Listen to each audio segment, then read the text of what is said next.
নমস্কার, আমি তমসা বসু। আমার এই ভিডিওর মাধ্যমে আমি আজকে সব্বার কাছে একটা অনুরোধ রাখতে চাই।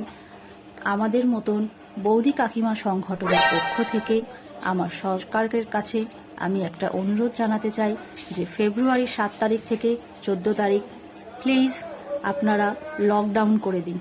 হ্যাঁ, আমি চাই এই 7 দিন যেন লকডাউন হয়, কারণ আমরা যখন এই 7 দিন বাইরে বেরোই, কাজের ফাঁকে যেটুকু সময় পাই, চোখের সামনে দেখি কচি কচি মেয়েরা সব পড়তে বেরোচ্ছে, টিউশন যাচ্ছে বয়ফ্রেন্ডের হাত ধরে, হাতে গোলাপ নিয়ে, সাথে আছে বয়ফ্রেন্ড।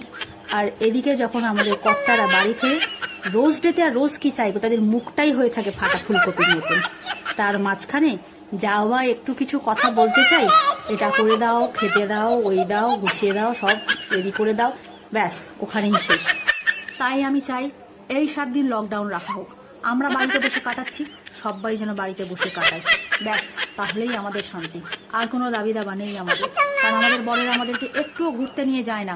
যাও বা বাড়িতে আসে, বন্ধুদের সঙ্গে আড্ডা, ফোন নিয়ে খুটখুট করতে থাকে, সবাইকে নিয়ে ব্যস্ত হয়ে যায়। আর আমাদের হয় রুটি বেলো, নয় রান্না করো, নয় এটা করো, সারাক্ষণ আমরা ব্যস্ত। কাল বলেছি টেরি দিতে, একটা টেরি দিতে, আমাকে আমার কর্তাবাবু বলেছে ঘরেই একটা জলজ্যান্ত হাতি পুষেছি, আর টেরিদের বলে আবার কোনো ব্যাপার স্যাপার নেই, ওসব আমি পারছি না। তাহলে আপনারাই বুঝে দেখুন কেন আমি বলেছি। আজ আমাদের কষ্ট আমার মতন দিদিরাই সবাই বুঝবে।